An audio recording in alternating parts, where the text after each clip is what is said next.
Good morning, everyone. Welcome you all in the second lecture of this series, Rainfed Agriculture and Watershed Management. And the topic for the today's discussion is problems and prospects of rainfed agriculture. अब बात करते हैं हम constraints की जो rainfed agriculture में होते हैं। तो climatic condition, soil conditions, varieties, forest, ये बहुत से ऐसी कंस्ट्रेंट्स हैं जो उस एरिया की प्रोडक्टिविटी को कम करती है, प्रोडक्शन को कम करती है। जैसे रेनफॉल है, अनसर्टेन है, इरेटिक है, पता नहीं कब कितनी बारिश हो जाए, कितने समय में हो जाए और कब हो क्रॉप के जो ग्रोइंग सीजन है उसमें। तो हमें ये संभावना कम रहती है कि जब क्रॉप की क्रिटिकल स्टेजेज हो उस टाइम पे बारिश हो, वाटर की अवेलेबिलिटी हो। दूसरा, प्रोडक्शन प्रोडक्टिविटी कम रहती है क्योंकि सैंडी सोइल है, टेम्परेचर ज्यादा है, सनशाइन ज्यादा है, पोर स्पेस ज्यादा है, सैंडी सोइल्स ज्यादा है, मैक्रोपोर्स ज्यादा है। तो वहां जो क्रॉप लगाई जाएगी उसकी प्रोडक्टिविटी हमेशा कम आएगी। दूसरा, जो वैरायटी लगाई जाती है वो लॉन्ग ड्यूरेशन है, फोटो सेंसिटिव है, उनका हार्वेस्ट इंडेक्स लो है क्योंकि यील्ड लो है, क्योंकि वहां जो फसल लगाई जाती है उनका मुख्य उद्देश्य सब्सिस्टेंस है, ताकि वो जो लोग वहां रह रहे हैं उनका भरण पोषण हो सके और पशुओं के लिए थोड़ा बहुत चारा उनसे मिल जाए।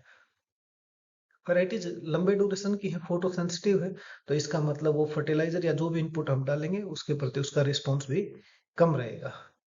फिर जो ओवरग्रेजिंग है और डिफोरेस्टेशन है वो एक बड़ा चैलेंज बन के आता है, क्योंकि पशुधन वहां बहुत ज्यादा है और उस पशुधन को भरण पोषण करने के लिए, उसका पेट भरने के लिए हमें फॉरेस्ट है, पेड़ पौधे उनको काटना पड़ेगा। ग्रेजिंग है, वेस्ट लैंड की उस पर ज्यादा हो जाती है। लैंड स्लोपिंग है, तो जो बारिश आती है वो बड़ी तेजी के साथ आती है तो रन ऑफ ज्यादा हो जाता है।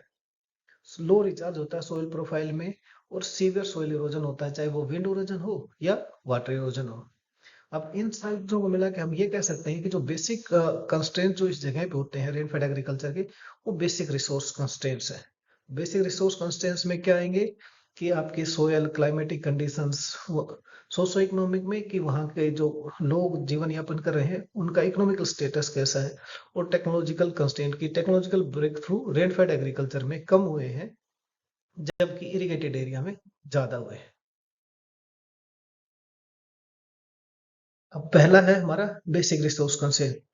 तो बेसिक रिसोर्स में क्या होगा कि बारिश आती है, फ्लड्स आ जाती हैं, ड्रोट आ जाती है, रेनफॉल का पैटर्न बड़ा इरेटिक है, लोगों के पास जो उपजाऊ भूमि है उसका एरिया कम है, अनसर्टेन और एबरेंट वेदर कंडीशन है, वहां की फर्टिलिटी बड़ी लो है।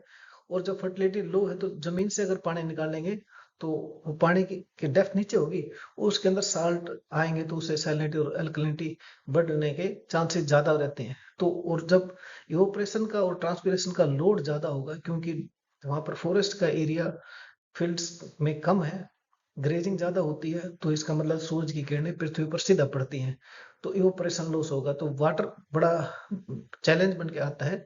तो जो बेसिक रिसोर्सेज हैं जो फसल उत्पादन के लिए चाहिए वो वहाँ मिनिमम है, लिमिटेड है, तो उसका सीधा इम्पैक्ट वहाँ के जीवन यापन पर जाता है।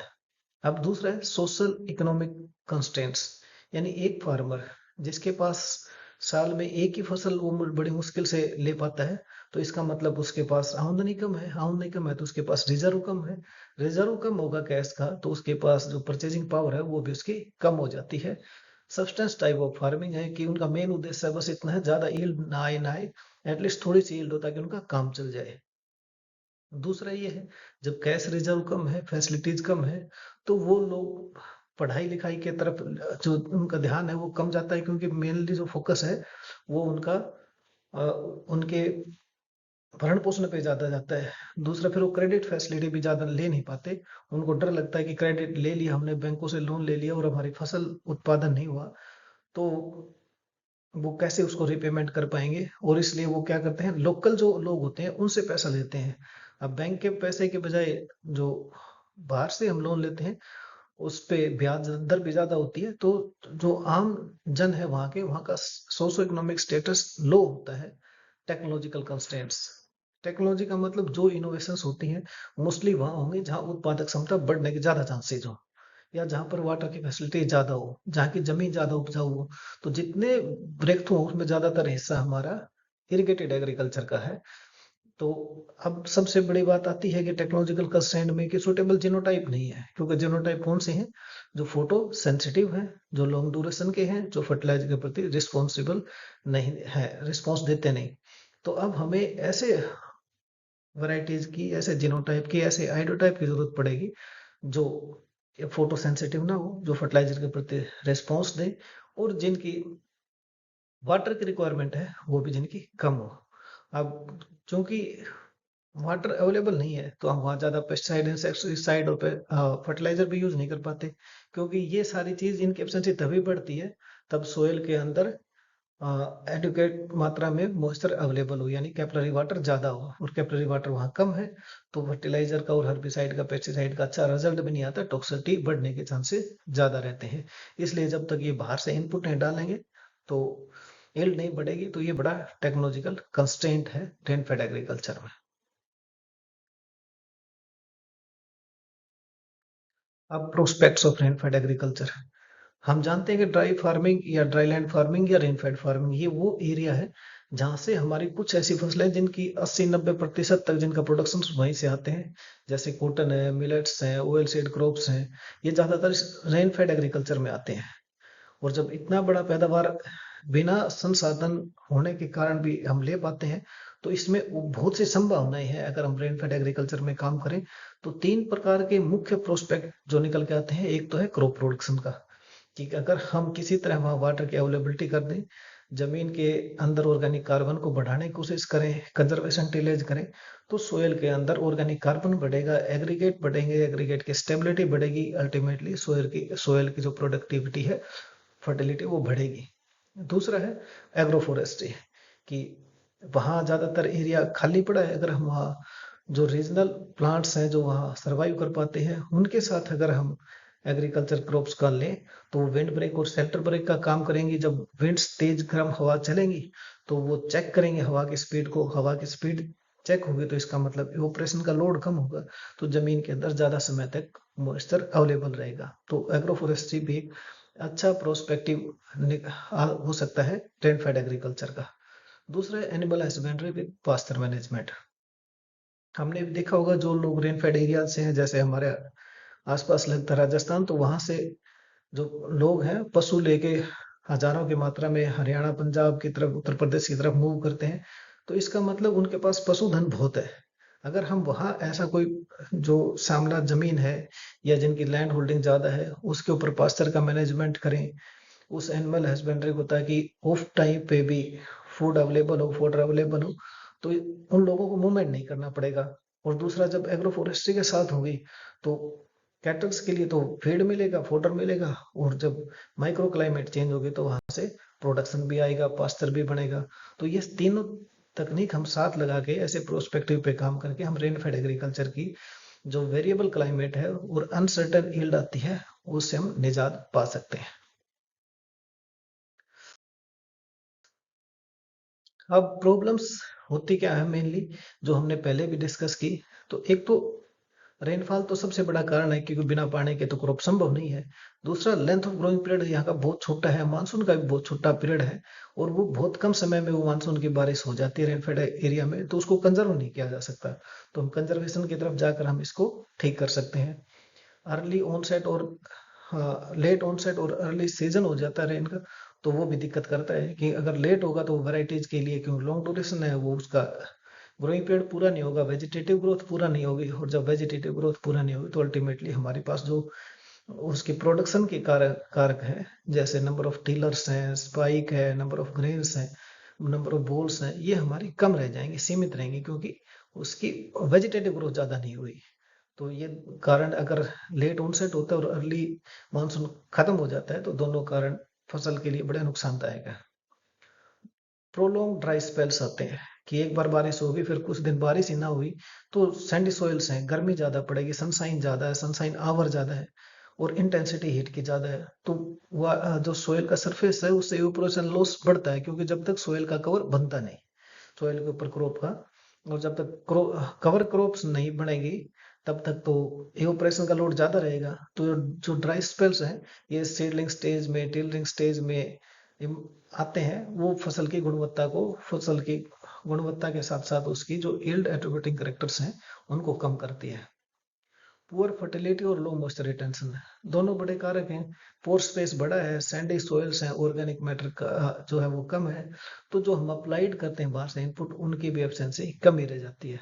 सोशो इकोनॉमिक कंस्ट्रेंट बहुत बड़ी चीज, हमने अभी पहले भी डिस्कस किया कि स्मॉल और मार्जिनल फार्मर हैं जिनके पास उपजाऊ भूमि थोड़ी है और वो पशुधन के ऊपर अपना ज्यादातर लाइवलीहुड उनका डिपेंड करता है। और वो लाइवलीहुड जब डिपेंड केवल पशुधन पे करेगा तो पूरे साल के लिए उनके पास चारा अवेलेबल नहीं है, तो उनको घर से बाहर मूव करना पड़ेगा और उसमें उनके एक्स्ट्रा खर्चे भी होते हैं, घर से भी दूर रहते हैं। तो सोशो इकोनॉमिक कंस्ट्रेंट में मेनली जो पैसा है वो इनके पास कम बढ़ पाता है। टेक्नोलॉजिकल और डेवलपमेंट कंस्ट्रेंट, जब रेनफेड एग्रीकल्चर की हम प्रोडक्टिविटी पे बात करेंगे तब वाटर सेट बनेंगे, चैनल्स बनेंगे, नहरें आएंगी, और उसके बाद जो हमारी सोइंग की, हार्वेस्टिंग की जो टेक्नोलॉजी है, इनके ब्रेक थ्रू होंगे तो वो जाके काम करेंगे। अब तक ऐसा कुछ नहीं है, तो टेक्नोलॉजी और डेवलपमेंट दोनों वहां पर एग्रीकल्चर के पॉइंट ऑफ व्यू से कम हुए हैं। लिमिटेड इंफ्रास्ट्रक्चर है क्योंकि यील्ड आती है, थोड़ी आती है, थोड़े और एक ही समय में आती है, क्योंकि बारिश के ऊपर डिपेंड करता है। तो बारिश आएगी तब लोग सब एक सोइंग करेंगे, हार्वेस्ट होगा तब उनके पास पूरे साल के धन का उनको प्रबंध करना है, तो एक साथ बेचेंगे। तो इंफ्रास्ट्रक्चर इतनी है नहीं, तो लोगों को कम भाव पे अपनी जमीन बेचनी पड़ती है। और इम्प्रॉपर और अनटाइमली अवेलेबिलिटी ऑफ क्रेडिट्स की, जो क्रेडिट है जमीन के ऊपर उनको लोन वगैरह मिलता है, वो भी हमारा जो इरिगेटेड एरिया है उसके बजाय कम मिलता है। और वो उस कम उपज में उस क्रेडिट की जो इंटरेस्ट है उसको पे करने में अपने आप को असक्षम पाते हैं, तो वो भी एक बड़ी भारी दिक्कत है ड्राई लैंड एग्रीकल्चर में। उसके बाद जो फार्मर्स हैं वो मेन प्रॉब्लम्स क्या देखते हैं कि एक तो मॉइस्चर स्ट्रेस है, तो 750 से नीचे बारिश होगी, बारिश अनसर्टेन रहेगी, तो नेचर अपना एक उसके उनके साथ गेम खेलती है कि जल्दी बारिश आई, कम बारिश आई, थोड़े समय में ज्यादा बारिश हुई, तो किसान उसी में जल्दी अपनी फसल लगाने की कोशिश करता है। और फार्मर को जब क्रॉप क्या के अंदर उनको इरिगेशन के और संसाधन नहीं है, तो उनको नॉमिनल सी यील्ड मिल पाती है। तो वाटर की स्कैरसिटी है, ये सबसे मुख्य कारण बनता है फार्मर की जो प्रॉब्लम है उसको और उसकी दशा सुधारने में सबसे बड़ा कारक भी साबित हो सकता है। और सबसे सीरियस कंसर्न भी यही है कि वो मॉइस्चर की स्ट्रेस होती है, वो रेनफेड एरियाज में ज्यादा होती है।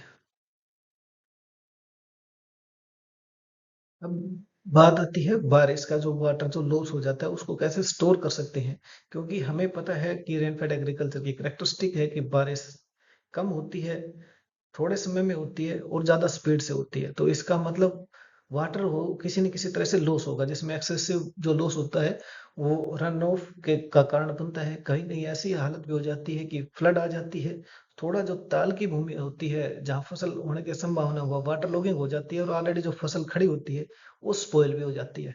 तो हमें पता है कि जो वाटर जाता है या तो रन ऑफ में वेस्ट होता है या इवोपरेशन में लॉस होगा या अपटेक करेंगे वीड्स का। तो हम इन तीनों चीजों को कंजर्व कर सकते हैं। जैसे रन ऑफ है तो हम स्लोप के ऊपर खेती करें, इवोपरेशन है तो कवर क्रॉप करें, मल्चिंग करें, अपटेक ऑफ वीड्स है तो हर्बिसाइड के बजाय अगर हम कल्चरल मेथड से वीड कंट्रोल करें तो कैपिलरी एक्शन टूटेगा, कैपिलरी एक्शन खत्म होगा, तो जमीन के अंदर से ट्रांसपीरेशन का जो पुल है या इवोपरेशन का पुल है कैपिलरी ट्यूब से वो कम हो जाएगा और वाटर का लॉस कम होगा। अब उस वाटर को हम स्टोर कर सकते हैं किसी पौंड में, डिचीज में, माइक्रो कैचमेंट एरिया में, माइक्रो मैक्रो पॉन्ड्स में, वाटर सेट पौंड में, किसी तालाब में, कोई वेल हम वहां पर डिग करके वहां पर वाटर को कंजर्व कर सकते हैं। और उस वाटर को हम क्रिटिकल स्टेज पे हम उसको अप्लाई कर सकते हैं, जिसको आप लाइफ सेविंग इरिगेशन या प्रोटेक्टिव इरिगेशन भी कह सकते हैं।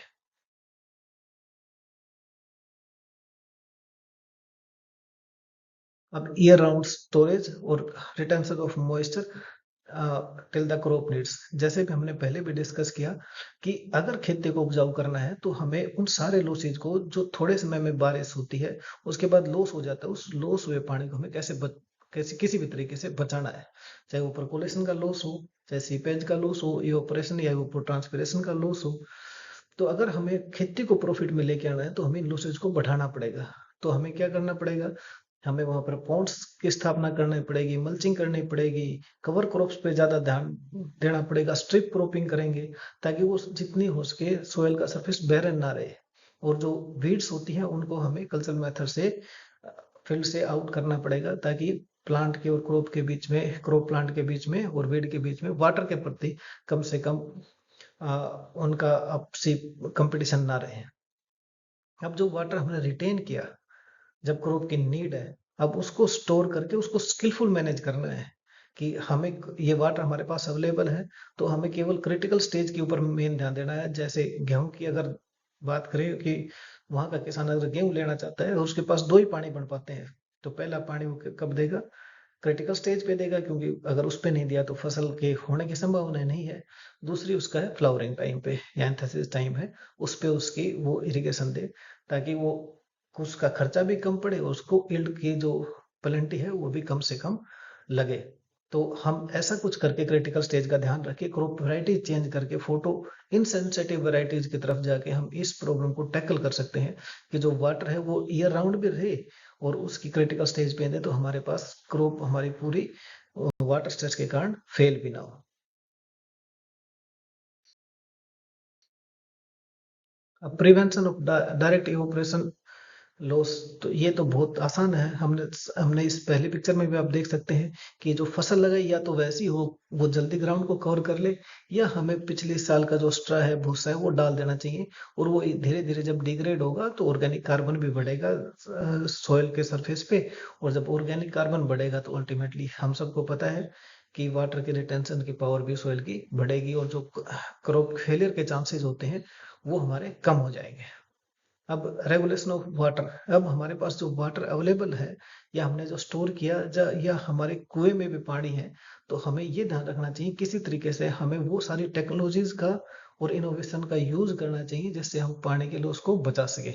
जैसे अगर आपके पास ट्यूबवेल है, एरिया ऐसा है, तो हमें अंडुलेटिंग लैंड होगी तो हमें फ्लड इरिगेशन पे बिल्कुल नहीं जाना चाहिए। हमें स्प्रिंकलर इरिगेशन पे जाना चाहिए, मिनी स्प्रिंकलर पे जाना चाहिए, इवन ड्रिप पे जाना चाहिए, क्योंकि बहुत सारा पानी सेव किया जा सकता है इससे। फ्लड इरिगेशन का जो, अगर हम गेहूं की बात करें और हम स्प्रिंकलर से देते हैं, तो जो फ्लड इरिगेशन में यूज होती है उसमें हम 3-4 एकड़ तक की खेती हम स्प्रिंकलर से कर सकते हैं। अगर माइक्रो में जाए तो हम और एरिया बढ़ा सकते हैं और ड्रिप पे जाए तो हम बहुत ज्यादा एरिया बढ़ा सकते हैं क्रॉप कल्टीवेशन का। एटलीस्ट जैसे जैसे क्रॉप प्रोडक्शन बढ़ेगी, नंबर ऑफ प्लांट्स बढ़ेंगे, number of plants windbreak shelter बढ़ेंगे, तो इसका मतलब अल्टीमेटली धीरे धीरे उस जगह की माइक्रो क्लाइमेट चेंज होती चली जाएगी और ड्राई लैंड कंडीशंस की जो अवस्था है वो सुधर जाएगी।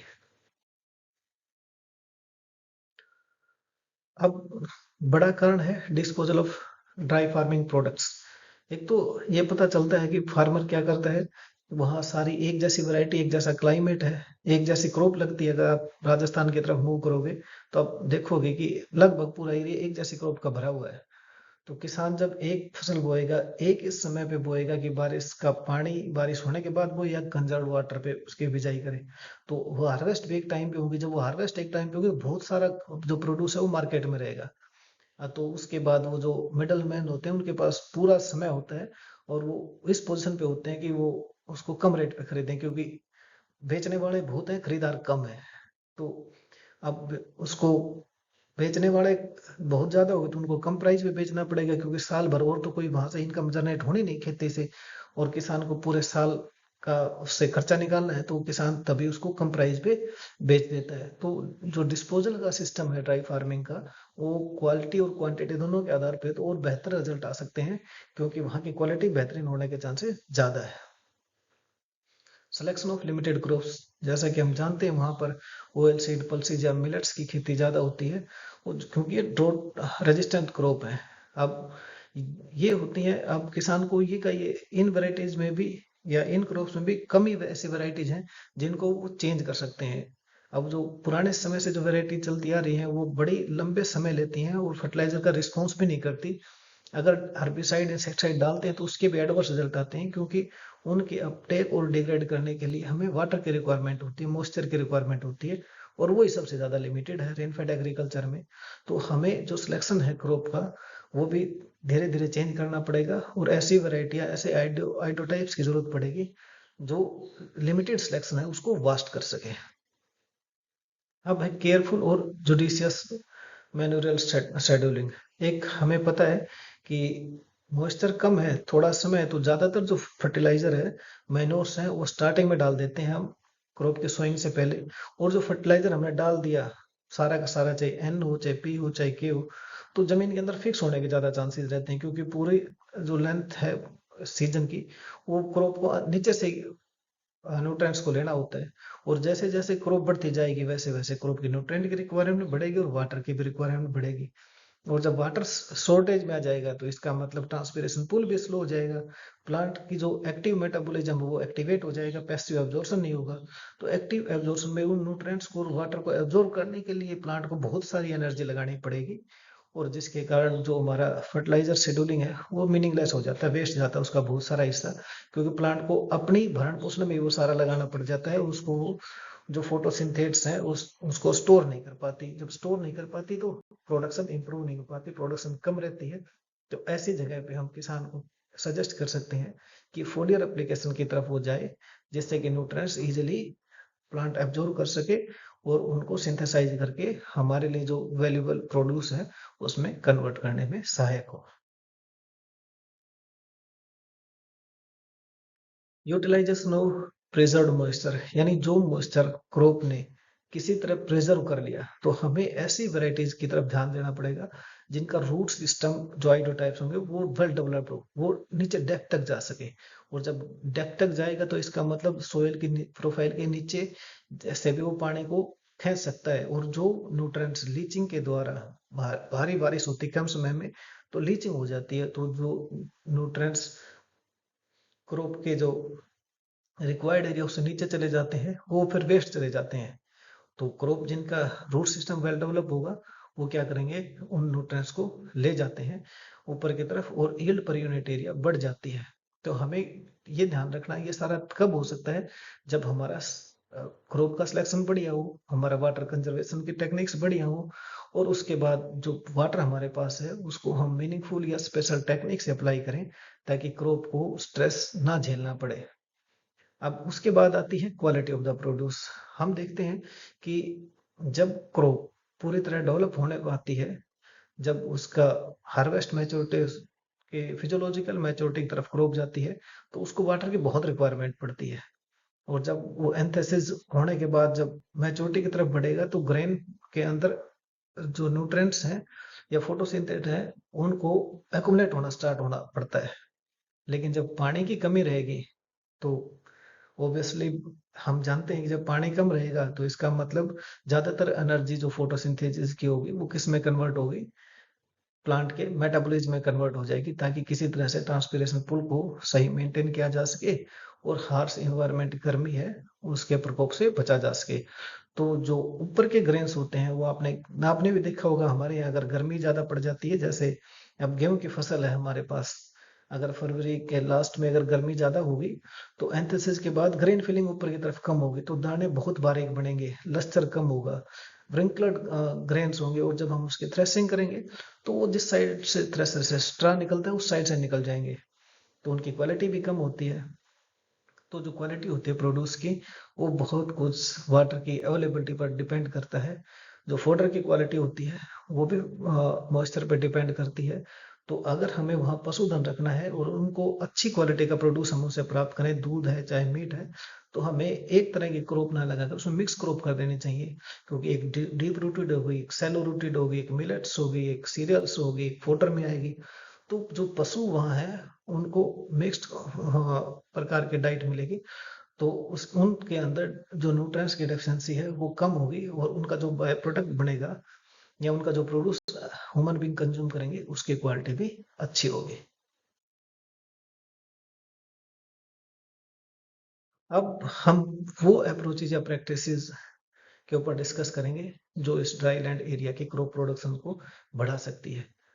Determination of effective growing season की हमें ये ध्यान रखना पड़ेगा कि पिछले कई सालों का आकलन करके एग्रोमेट्रोलॉजिकल डाटा से, तो हमें ये आइडिया लगेगा पीछे से मौसम में कैसा कैसा परिवर्तन आता है। जैसे डेट ऑफ सोइंग का है, सीड रेट का है, तो हमें ये चीज हमें डिफाइन ऑलरेडी उसको डिस्कस करने पड़े, और स्किलफुल मैनेजमेंट है इसका। दूसरा, हमें जो मौसम की जानकारी है उससे अग्रिम हमें जानकारी मिल जाती है कि अब की बार मौसम ऐसा रहने वाला है, तो हमें उस प्रकार से क्रॉप का सिलेक्शन करना चाहिए। और उसके बाद जब हमें क्रॉप का सिलेक्शन, उस रेनफॉल का या मॉइस्चर की अवेलेबिलिटी का थोड़ा थोड़ा आइडिया हो गया, तो उसके बाद हम क्या कर सकते हैं, जीनोटाइप का सिलेक्शन कर सकते हैं, उस जो उस रेनफॉल के पैटर्न पे सूट करता हो, ताकि उस ग्रोइंग सीजन में उसको एटलीस्ट मॉइस्चर की स्ट्रेस को ना झेलना पड़े। अगर पॉसिबल हो तो हमें इंटरक्रॉपिंग पे जाना चाहिए। कि इंटरक्रॉपिंग का एक तो सबसे बड़ा फायदा ये कि एक चीज इंश्योर हो जाती है कि सस्टेनेबल रहेगा प्रोडक्शन सिस्टम, यानी कुछ ना कुछ रीड तो आपको मिलेगी, टोटल लॉस नहीं हो सकता। दूसरा, मिक्स्ड क्रॉपिंग में एक से ज्यादा आवश्यकताओं की पूर्ति की जा सकती है।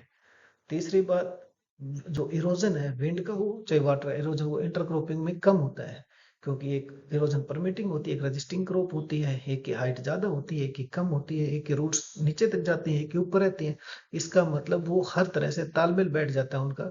ना तो वो न्यूट्रेंट के लिए कंपटीशन होता है, ना मॉइस्चर के लिए कंपटीशन होता है, ना ही लाइट के लिए होता है। तो इंटरक्रॉपिंग में हमेशा ड्राई लैंड में यील्ड अच्छी आने के चांसेस होते हैं। दूसरा, local cheap water resources, farm pond, wells, micro catchment area, ये हमें वहाँ क्रिएट करने पड़ेंगे किसान के, ताकि वो अपना खेत के अंदर ही कोई छोटा सा पॉन्ड बनाए, वेल बनाए, कोई डिग बनाए, जिसके अंदर वो वाटर को स्टोर करे, और जब उसको आवश्यकता हो क्रॉप को तब उसको वो सप्लाई करे, ताकि उसकी लाइफ को सेव किया जा सके।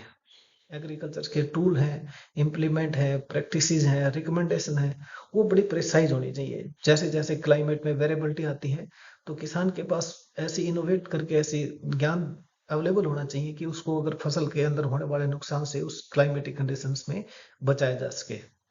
Moderate amount of nutrients available होने चाहिए, चाहे जिनके जो स्लो रिलीज हो, फिक्सेशन की संभावनाएं कम हो, फोलियर एप्लीकेशन की तरफ ज्यादा बढ़ावा देना चाहिए, फर्टिगेशन में जाना चाहिए, ड्रिप इरिगेशन की तरफ जाना चाहिए, वाटर हार्वेस्टिंग की टेक्नोलॉजीज, रेन वाटर हार्वेस्टिंग है वो, इन सिटू वाटर हार्वेस्टिंग पर ज्यादा जोर होगा। तो जहाँ का पानी है वो उस जमीन में अगर सेव रहेगा, तो लंबे समय तक वो वहां तक उस जमीन की गुणवत्ता को बढ़ाएगा। लीचिंग के लॉसेज कम होंगे, वाटर की क्वालिटी ठीक रहेगी, सैलिनिटी अल्कलिनिटी नहीं बढ़ेगी, क्योंकि हमने इन सिटू वाटर कंजर्वेशन किया है। गुड विजिलेंस होनी चाहिए इंसेक्ट पेस्ट डिजीज की, क्योंकि हमें पता है कि एक ही सीजन है जिसमें क्रॉप लेगा, अगर वो भी इंसेक्ट पेस्ट डिजीज से अगर संक्रमित हो जाती है, तो किसान के लिए बड़ी भारी दिक्कत है, क्योंकि उसको साल भर का खर्चा उसे से चलाना है। Crop harvesting during physiological maturity stage, जो क्रॉप की हार्वेस्टिंग है वो फिजियोलॉजिकल मैच्योरिटी स्टेज पे कर देनी चाहिए, जब फिजियोलॉजिकल मैच्योरिटी से हार्वेस्ट मैच्योरिटी की तरफ मूव करें। यानी जब पत्तों का रंग पीला होना शुरू हो जाता है, गेहूं की बात करें, जब ऊपर के दो पत्तों का फ्लैग लीफ जिसे कहते हैं, उसके उस नीचे के पत्तियां अगर पीली हो जाती हैं, तो इसका मतलब क्रॉप की फिजियोलॉजिकल मैच्योरिटी पूरी हो गई, दानों का साइज पूरा हो गया। अगर अब फसल खड़ी रही या हवा चली, तो वो लॉजिंग हो जाएगी पूरी की पूरी, और पूरी फसल खराब हो जाएगी। तो फिजियोलॉजिकल मैच्योरिटी ओवर होने के बाद हमें फसल को काट लेना चाहिए, नहीं तो सेटरिंग हो जाती है। जैसे सरसों काटते हैं, जब उसकी हार्वेस्टिंग करते हैं, तो उसकी फलियां फूट जाती हैं अपने आप। ग्वार में, चने में ऐसा होता है। तो हमें फिजियोलॉजिकल मैच्योरिटी से जब क्रॉप हार्वेस्ट मैच्योरिटी की तरफ मूव करे, तो उस नुकसान से बचने के लिए, सेटरिंग के नुकसानों से बचने के लिए हमें उसको हार्वेस्ट कर देना चाहिए। इस प्रकार की तकनीकों को हम यूज करके हम जो ड्राईलैंड एरिया है उसकी क्रॉप की ग्रोथ को अच्छा कर सकते हैं, यील्ड को बढ़ा सकते हैं, किसान की सोशो इकोनॉमिक जो स्टेटस है उसको इम्प्रूव करने में हम सहायक सिद्ध हो सकते हैं। तमन्ना मुकम्मल होगी या ख्वाब होगी, कुछ पता नहीं। दिल लगी रहेगी या मुलाकात होगी, कुछ पता नहीं। शोहरतें टांग दी हमने जाके सब दरवाजों पर, अब फजीहत होगी या रोशनी होगी, कुछ पता नहीं। वो आईना बन के मेरे सामने बैठा रहा, लब चुप रहे, मेरी आंखों ने कहा क्या, उसने सुना क्या, कुछ पता नहीं। अभी नए नए बसे हैं बस्ती में आकर, लोग हाथ ही मिलाते रहेंगे या दिल भी मिलेगा, कुछ पता नहीं। आजमाएंगे हम भी नसीब अपना इस मोहब्बत के खेल में, जीतेंगे निर्विरोध या पूरा हारेंगे, कुछ पता नहीं। तो रेनफेड एग्रीकल्चर की इस श्रृंखला में हमसे जुड़े रहिए। धन्यवाद।